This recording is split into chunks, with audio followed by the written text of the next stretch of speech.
Hello students, स्वागत है आप सभी का पटना कमीशन क्लासेज में। जैसा कि आप सभी को पता है रेलवे एनटीपीसी के एग्जाम नज़दीक हैं। आप सभी को प्रीवियस सेशन के क्वेश्चन कराए जा रहे हैं। चूँकि आप सभी को ये बात ध्यान रखना चाहिए कि सदैव प्रीवियस सेशन से क्वेश्चन रन करते हैं। अगर आप लोग थोड़ी सी बेसिक कॉन्सेप्ट के साथ डीलिंग स्पीड अगर बेहतर कर लेते हैं तो आप सभी के लिए एग्ज़ाम बहुत आसान हो जाएगा। चूँकि प्रतिस्पर्धा इस बार बहुत ज़्यादा टफ है। बहुत सारे जोनों में जो है ना 400, 300, 200 इस रेशियो का जो है ना स्टूडेंट का टक्कर है। तो आपको थोड़ा सा विचार करना होगा कि आप उनसे आगे किस तरीके से निकल सकते हैं। अगर आप जब तक बेहतर स्ट्रेटजी और कॉन्सेप्ट को लेकर नहीं चलेंगे तब तक आपका रिजल्ट होना मुमकिन नहीं है। और आप लोगों के लिए एक स्पेशल तरीका और शॉर्ट वे अगर लेकर आए हैं तो हम आप लोग के लिए लाए हैं। आप लोग को रिजल्ट बनाना है, इस तरह से आप लोग बेहतर तरीके से देखेंगे, ध्यान देंगे। यहाँ पर आप लोग देख सकते हैं प्रीवियस सेशन के एनटीपीसी 2016 के एग्जाम का फर्स्ट शिफ्ट का क्वेश्चन है। यहाँ पर 0.14 दिया हुआ है, ठीक है, और उसके बाद डिवाइड में दिया हुआ है। तो अगर हम इसको 0.14 करें, ठीक है, यहाँ 1.4 करें और उसके बाद स्क्वायरिंग अगर कर दें, फिर यहाँ पर आपको 0.11 करें और 1.1 यहाँ पर दें और फिर इसको स्क्वायर कर दें और उसके बाद प्लस 0.13 दें और उसके बाद 1.3 दे दें, यहाँ पर होल स्क्वायर दे दें। थोड़ा सा इतना बात दिमाग में रखिएगा कि यहाँ पर डबल डिजिट के बाद दशमलव है, यहाँ पर एक डिजिट के बाद दशमलव है। अगर इसको हम क्या कर सकते हैं, अगर मान रखिए कि इससे हम 1 दशमलव हम उड़ा दें, ठीक है, तो इसका 1 दशमलव के बाद यहाँ पर पड़ेगा, ठीक है, ये बात ध्यान रखिएगा। तो 1 दशमलव के बाद तब ये जो दशमलव होंगे, ठीक है, ये ख़त्म हो जाएंगे, जैसे कि ये दशमलव ख़त्म हो जाएंगे। तो अगर इससे समझ लीजिएगा कि ये आपका डिवाइड भी हो गया, ठीक है, डिवाइड भी हो गया तो कितना बार में, 0.1 बार में।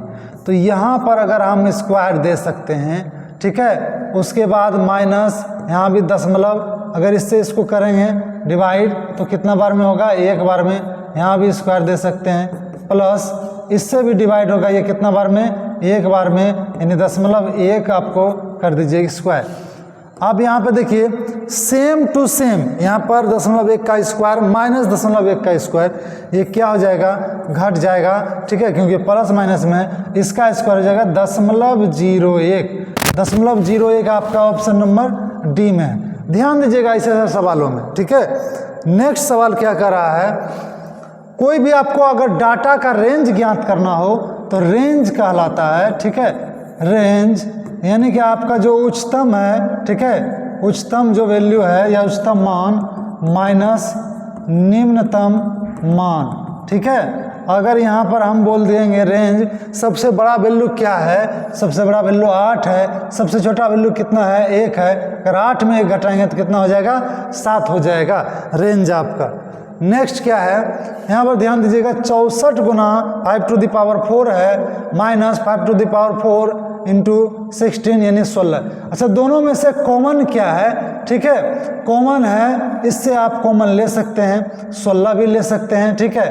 तो अगर आप इसको कॉमन लेंगे 5⁴ ही कॉमन ले लीजिए तो यहाँ पर कितना बचेगा, 64, और इधर कितना बचेगा, 16। 64 में 16 जाएगा, ठीक है, 64 में 16 जाएगा, कितना बचेगा, 48। 5 क्यूब 125 होता है और 5⁴ कितना होता है, 625। 625 गुना कितना हो जाएगा, 48। अच्छा, आप लोग ध्यान दीजिएगा, सभी को मल्टीप्लाई जब कीजिएगा, ठीक है, तो कितना हो जाएगा, 8 पंचे 40 हो जाएगा, 0 हो जाएगा, ठीक है, यानी 25 चौके 100 दे सकते हैं, और 48 1 49, ठीक है, और 25 8 200 हो जाएगा, ठीक है, 25 8 200, 48 2 50 हो जाएगा यहाँ पर, ठीक है। और उसके बाद 25 चौके 100 डबल 0 दे देंगे, ठीक है, और उसके बाद 6 चौके 24 1 25, 0 0 0, 25 5 कितना हो जाएगा, 30,000। आपका आंसर कितना हो जाएगा, 30,000, ठीक है। ऐसे सवालों में कुछ नहीं करना है, जो आपको दिख रहा है जो प्रॉपर, आप ये कॉमन ले सकते हैं। ये सबसे बड़ा, दोनों में आपको एक सेम टू सेम पावर दिख रहा है तो आप उसको कॉमन ले सकते हैं। इसको तोड़ दीजिएगा, उसके बाद मल्टीप्लाई कर दीजिएगा, हो जाएगा आपका आंसर। नेक्स्ट सवाल क्या कर रहा है, जरा ध्यान दीजिएगा। 180 डिग्री और 360 डिग्री के बीच के कोण को क्या कहा जाता है? ठीक है, ये कोण है, ठीक है, ये 0 डिग्री है। ठीक है, यहाँ पर से अगर आपको थोड़ा सा अगर ज़्यादा आपको ये बीच का डिस्टेंस ले लीजिएगा, ये से भी कोई भी, या 90 डिग्री से कम, ठीक है, 90 डिग्री से कम, इधर से कम, तो ये जो है ना क्या कहलाता है? न्यून कोण कहलाता है। क्या कहलाता है? न्यून कोण। परफेक्ट 90 डिग्री का कोण क्या कहलाता है? समकोण। क्या कहलाता है? समकोण। ये समकोण कहलाता है। इससे ज़्यादा और इससे कम क्या कहलाता है? अधिक कोण कहलाता है। क्या कहलाता है? अधिक कोण। और यहाँ से यहाँ तक यही तो विरहत कोण कहलाता है। ठीक है, तो ये आपका आंसर क्या हो जाएगा? विरहत कोण। ध्यान दीजिएगा। नेक्स्ट क्या है? तो धनात्मक पूर्णांक का योग। अच्छा ठीक है, एक कोई भी मान लेते हैं x + y = 55 है। ठीक है, उसका अंतर 9 है। x - y = 9 है। अगर इसको दे देंगे ये घट जाएगा, 2x = 64 हो जाएगा। x बराबर कितना हो जाएगा? 32। अगर x का वैल्यू 32 उधर रखेंगे तो y का वैल्यू क्या हो जाएगा? 55 में 32 घटा देंगे तो कितना हो जाएगा? 23। तो अब आपको पूछ क्या रहा है? उनका गुणनफल ज्ञात कीजिए। इन दोनों का गुणनफल 3 दूना 6, किसके अंतिम में 6 है? जरा बताइए तो। यहाँ पर इसके आपको सिर्फ और सिर्फ यूनिट प्लेस पर फोकस करना है, आपका आंसर रिलीज हो जाएगा। नेक्स्ट सवाल क्या है? ध्यान दीजिएगा।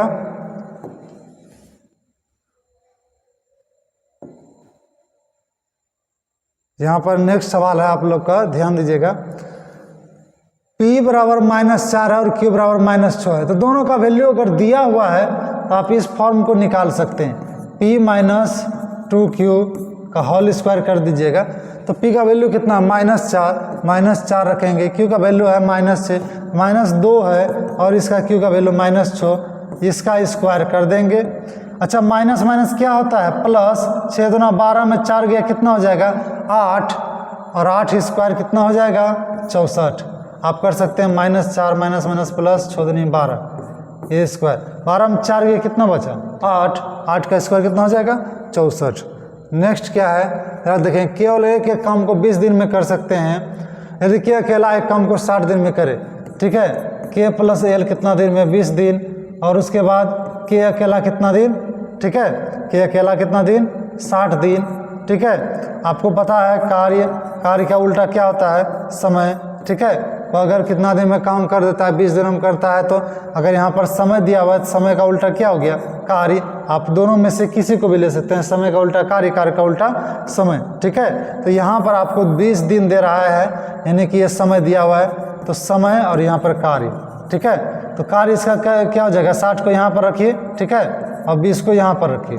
ठीक है, इसको इस तरह, ये क्या हो जाएगा? 3 और 1 हो जाएगा। आप इसको मल्टीप्लाई कीजिएगा, 20 × 60 और 60 का 60 आपका फाइनली मूल कार्य हो जाएगा। पहले यहाँ पर दोनों मिलकर 3 करता है, कि अकेला 1 करता है, तो इसमें से इसको घटा देंगे। 3 में 1 गया 2, 2 को 60 पुराने के लिए किससे गुना करेंगे? 30 से। आपका ऑप्शन नंबर बी हो जाएगा। यही हो जाएगा। K + A में K को अगर घटा दीजिएगा तो K घट जाएगा तो बचेगा क्या? L। तो L कितना दिन में करेगा? 30 दिन में। आपका आंसर हो जाएगा 30 दिन। नेक्स्ट सवाल क्या कह रहा है? 13 सेंटीमीटर त्रिज्या वाले वृत्त की परिधि 13 सेंटीमीटर और वृत्त की परिधि बने हुए वर्ग का क्षेत्रफल पूछ रहा है।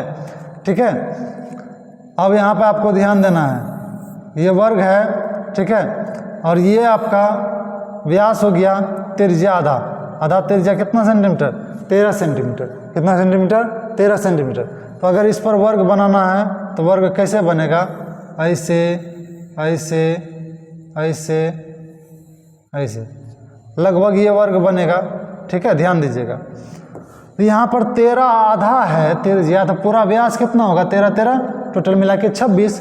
वर्ग का क्षेत्रफल अगर विकर्ण पर निकालना है, ठीक है, वर्ग का क्षेत्रफल अगर विकर्ण पर निकालना है तो विकर्ण स्क्वायर बटे 2 होता है। क्या होता है? विकर्ण स्क्वायर। अच्छा, विकर्ण आपका दिया हुआ है 13 और 13 मिला करके टोटल 26, तो 26 गुना 26 बटे 2, 2 से हो जाएगा 13, 13 × 78, अंतिम में 8 कहाँ है? आपका ऑप्शन नंबर बी हो जाएगा।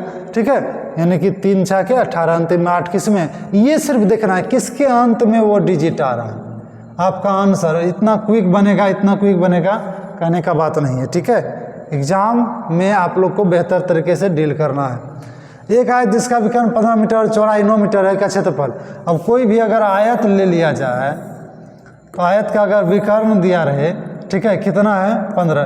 तो आप सभी को एक बात पता होगा, अगर इसमें चौड़ाई या लंबाई कोई भी दिया रहे, ठीक है, तो आयत का कोण कितना डिग्री होता है, 90 डिग्री होता है। तो समझिए कि लंबाई या चौड़ाई, जो ये लंबाई या चौड़ाई, अच्छा ये कहीं ना कहीं पाइथागोरस प्रमेय से प्रभावित होता है। 90 डिग्री इसका कोण 90 डिग्री हो, सामने वाला भुजा कर्ण होता है। तो यहाँ पर अगर आधार का निकालना होता है तो कर्ण स्क्वायर माइनस लंब स्क्वायर, तो ये हो जाएगा √15 स्क्वायर माइनस 9 स्क्वायर, ठीक है। 15 स्क्वायर 225 माइनस 9 स्क्वायर 81, तो ये हो जाएगा 144 रूट में। ये किसका वैल्यू होगा जल्दी से बताइए, 12 का वैल्यू हो गया।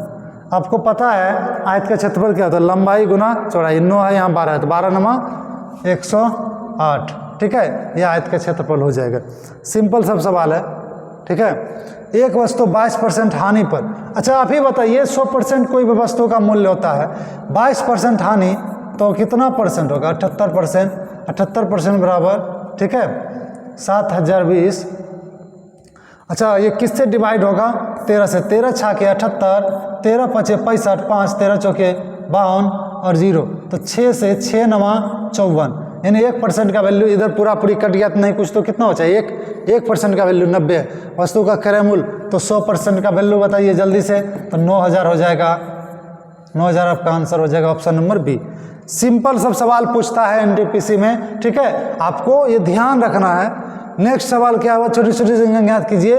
छोटी से छोटी संख्या अगर कहेगा, जैसे 10, 15, 20 और 25 से विभाजित करने में पड़ते मामले में शेष, तो अगर शेष बचा है, सबसे पहले सब संख्या को सभी का एलसीएम ले लिया जाता है। तो 10, 15, 20 और 25 एलसीएम ले लीजिए। 5 से 2, 3, 4 और 5, ठीक है। उसके बाद 2 से डिवाइड होगा, 1, 3, 2 और 5।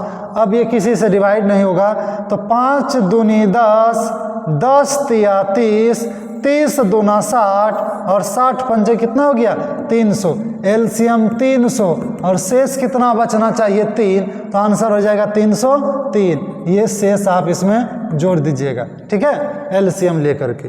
नेक्स्ट सवाल क्या कर रहा है जरा ध्यान दीजिएगा। 10,000 रुपये 2 राशियों में प्रत्येक राशि 2 वर्ष के लिए निवेश किया गया है। एक 5% साधारण ब्याज बोल रहा है, एक उसी यानी कि दर पर, इन 5% पर ही, लेकिन चक्रवृद्धि ब्याज। अब परिपक्वता मूल्य में अंतर क्या होगा, यानी कि सीआई जब होगा और एसआई, तो एसआई से सदैव ज़्यादा होता है चक्रवृद्धि ब्याज, क्योंकि साधारण ब्याज से सदैव ज़्यादा होता है। सेम टू सेम ईयर का भी रहेगा। तो सीआई माइनस एसआई बराबर फॉर्म क्या होता है, P into R/100 whole T. ये सिंपल सा याद रखना है 2 वर्षों के लिए। सीआई माइनस एसआई बराबर हो जाएगा, मूलधन आपका कितना है 10,000 गुना आर दर कितना है 5%, तो 5/100 और टी कितना है, टी ध्यान दीजिएगा 2 वर्ष, तो टी की जगह 2 रखेंगे, डबल बार रिपीट कर दीजिए, 5/100।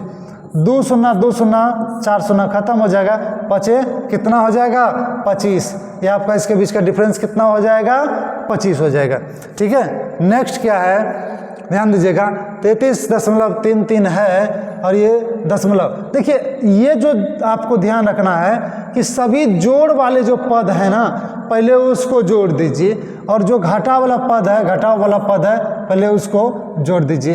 दोनों का आप अंतर ले सकते हैं। तो 33.33 और यहाँ पर है 333, दशमलव के सीधा में दशमलव रखिएगा, उसके बाद का वैल्यू जो भी है वो रख दीजिएगा, यानी ये जोड़ में होगा, ठीक है। यहाँ पर नहीं कुछ तो शून्य, 3 हो जाएगा, 6 हो जाएगा, 6 हो जाएगा, 6 हो जाएगा, 6 हो जाएगा, 3 हो जाएगा।